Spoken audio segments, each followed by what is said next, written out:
Bonjour à tous et bienvenue dans cette vidéo. Je vous avais promis qu'on parlerait des pays émergents et surtout de l'investissement dans les pays émergents. Et moi qui vis en Bulgarie depuis une dizaine d'années maintenant, on va prendre en comparaison mon vécu ici en Bulgarie, ce que j'ai constaté, ce que j'observe. Alors, c'est vrai que les marchés émergents, en général, ils sont très utilisés pour les investissements, on va dire, à risque, ceux qui recherchent un peu plus de volatilité pour un peu plus de performance. Donc, les marchés émergents, en général, ils sont synonymes de performance. Pourquoi ils sont synonymes de performance? Parce qu'ils sont synonymes de croissance. Alors, ce qu'il faut bien retenir, en fait, alors déjà, je vais commencer par vous expliquer ici le cas, si vous voulez, de la Bulgarie. Donc, la Bulgarie, en fait, donc c'est un pays qui se situe dans les Balkans, dans les pays de l'Est. C'est un pays qui n'a pas été dans l'URSS, mais qui a quand même connu une dictature communiste qui a duré plus de 40 ans en même temps que la période, on va dire, soviétique, URSS. Particularité, c'est qu'ils étaient indépendants par rapport à l'URSS, mais ils étaient quand même très, très, on va dire, liés économiquement parlant, militairement parlant et idéologiquement parlant. Ce qui fait qu'en fait, si vous voulez, ce pays, bah, quand le communisme est tombé en 1989, dans les années donc 90, donc il y a eu 10 ans, on va dire, de foutoir, de bordel organisé. Il y a la mafia. Donc en fait, les ex-communistes, on va dire, les ex-généraux communistes et haut placés communistes sont restés là. Ça s'est un peu transformé en mafia. Il y avait beaucoup de règlements de compte, beaucoup de mafia. Le pays, les grandes entreprises du pays, elles ont été, on va dire, prises par la mafia de façon plus ou moins douteuse. Bien sûr, vous en doutez. Et en fait, on a connu 10 ans voilà, de foutoir, on va dire, pour rester poli. Et à partir des années 2000, les choses ont commencé un peu à se stabiliser. Je dis pas qu'il n'y a pas encore de la corruption aujourd'hui, hein. Attention, aujourd'hui, il y a encore beaucoup de corruption dans ce pays-là. Mais on va dire que le pays a commencé vraiment à se développer dans les années 2000-2005 jusqu'à 2010-2015. Gros, gros développement de ce pays, développement économique, développement immobilier, développement à tous les niveaux, hein. Beaucoup d'entreprises se sont créées, beaucoup de fortunes se sont créées. Euh, euh, le pays, il a vraiment, moi-même, ça fait 10 ans que je suis là, on est en 2023. Quand je suis arrivé en 2013, ça ressemblait pas du tout à ça. On le voit, on voit le changement. Alors que si on va en France en disant, bon, bah, dans une ville, si je vais à Aix-en-Provence, par exemple, là où j'ai grandi, bon, bah, si je retourne à Aix-en-Provence aujourd'hui, que je n'y suis pas allé pendant 10 ans, je vais pas voir beaucoup de changements. Il y aura effectivement peut-être des lotissements qui se sont construits, la ville qui s'est développée, mais pas à la hauteur de ce qu'on pourrait voir ici en Bulgarie. Le changement est beaucoup plus flagrant. Ça, c'est le phénomène de croissance, si vous voulez. Alors pourquoi il y a eu cette croissance énorme? Effectivement, si vous investissiez dans les années 2000 en Bulgarie, que ce soit dans les entreprises locales ou dans l'immobilier ou dans n'importe quoi, aujourd'hui, voilà, 20 ans après, vous seriez très, très bien financièrement parce qu'il y a eu cette croissance qui a été astronomique et qui attire encore aujourd'hui des investisseurs. Maintenant, aujourd'hui, la croissance, elle est plus là. Alors, pourquoi il y avait cette croissance colossale pendant, on va dire, une dizaine d'années? Bah, c'est tout simplement parce qu'en fait, des pays, ce qu'on appelle les pays émergents ou les pays en voie de développement, si vous voulez, ils ont un retard à rattraper et ils le rattrapent beaucoup plus vite. C'est ce qui s'est passé en Bulgarie. Donc, en 10 ans, on a vu une croissance spectaculaire.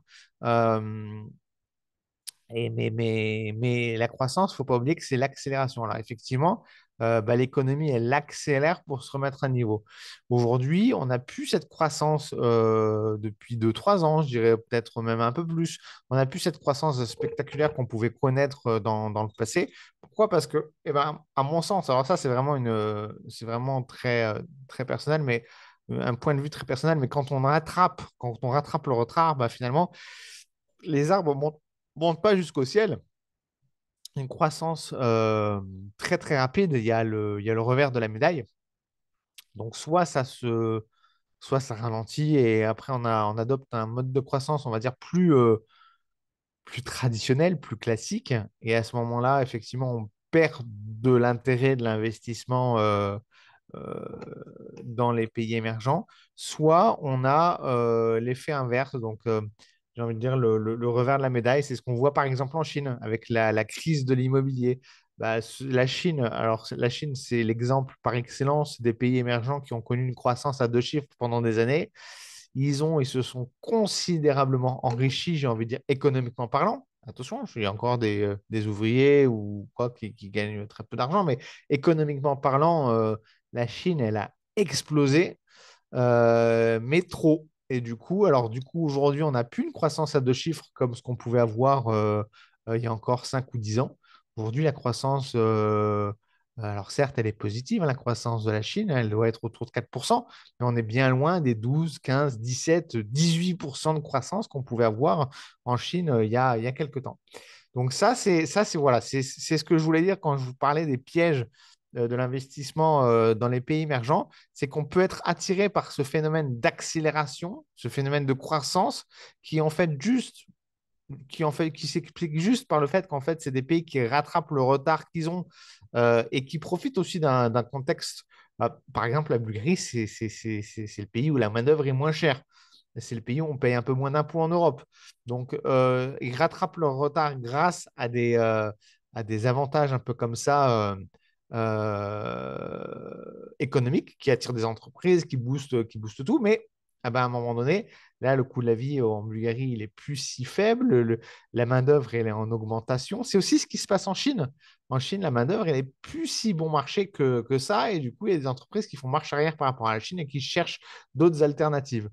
Donc ça, voilà, ça c'est le piège, j'ai envie de dire, des marchés émergents, c'est que bah, c'est très attirant parce que dans cette phase d'accélération, maintenant, il faut sortir à temps, je pense, des marchés émergents.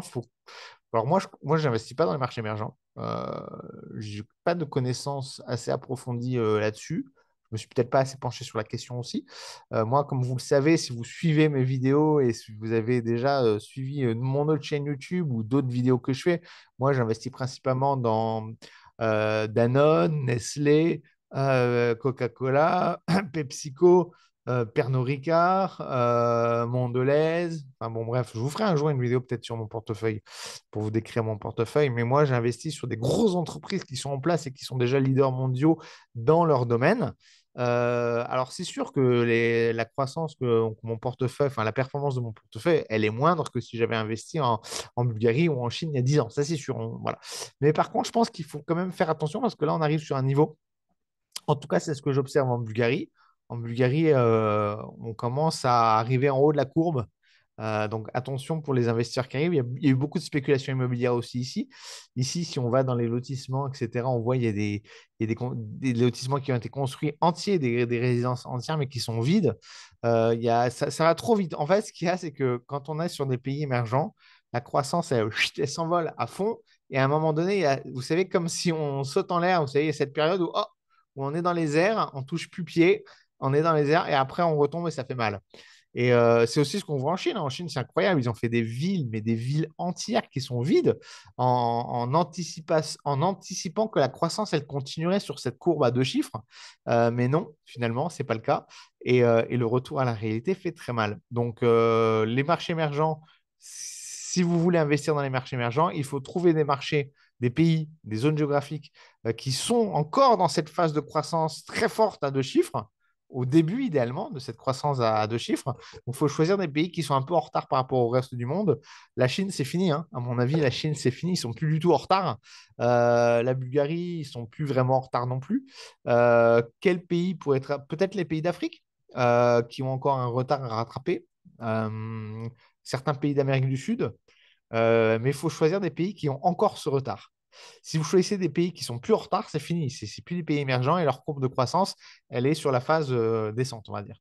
Et en plus, cette courbe de croissance à deux chiffres, il faut savoir vraiment récupérer ses billets à temps parce que ça crée des problèmes. Bah, comme quand on parle de croissance, quand on grandit, hein, peut-être quand vous étiez adolescent, vous avez vu, vous-même, vous avez peut-être été dans ce cas, ou des proches, ou des frères et sœurs, ou des amis, ou des cousins, bah, qui grandissent d'un seul coup, pouf, en une année, ils prennent 20 centimètres. Euh, et ben, ils ont des problèmes de genoux, des problèmes de dos. Enfin, voilà. Ben là, c'est un peu pareil. D'un point de vue économique, c'est jamais bon non plus de rattraper son retard trop vite. Ça crée des problèmes après.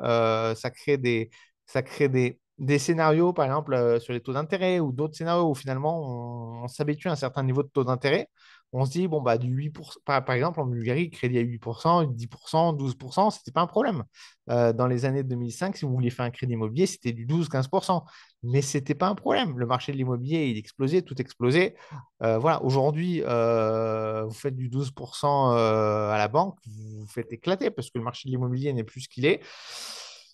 Donc, mais par contre, les gens se sont quand même habitués à voir ce niveau de taux d'intérêt. Donc, ça crée des blocages. Les banques se sont habituées à gagner autant. Enfin, bon, bref, ça crée dans l'économie, ça crée une complexité. Voilà. Donc, soyez vigilants quand vous investissez toujours, bien sûr. Les marchés émergents, c'est intéressant, mais à condition, et c'est ça le piège en fait, c'est de ne pas trop regarder le passé. Parce qu'on a tendance, quand on fait de l'analyse, évidemment, c'est normal à regarder le passé. Quelle est la croissance qu'il y a eu l'année dernière, l'année d'avant, les 5 dernières années, les 10 dernières années? Le problème, c'est quand on fait ça sur les marchés émergents, bah, on regarde ce qui s'est passé, mais peut-être que effectivement c'est trop tard. Peut-être que le pays a rattrapé son retard. Et n'oubliez pas, comme on le dit, que les arbres ne grimpent pas au ciel et à un moment donné, ça s'arrête, ça se calme ou au moins, ou du moins, ça se stabilise.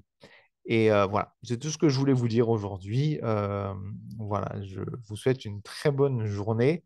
Après les deux vidéos que j'ai faites, un peu, on va dire, virulentes, ou du moins où je disais un petit peu ce que je pensais avec le fond de mon cœur sur le PEA, sur la retraite, etc. On en fera un autre vidéo sur ces sujets-là, ne vous inquiétez pas. Peut-être un peu moins de vidéos au mois de décembre parce que c'est les périodes de fin d'année et je vais aussi profiter un petit peu des vacances, etc. Mais quoi qu'il en soit, on se retrouve très bientôt pour de prochaines vidéos sur la chaîne YouTube. À très bientôt et soyez prudents sur les marchés, investissez avec conviction et prudence.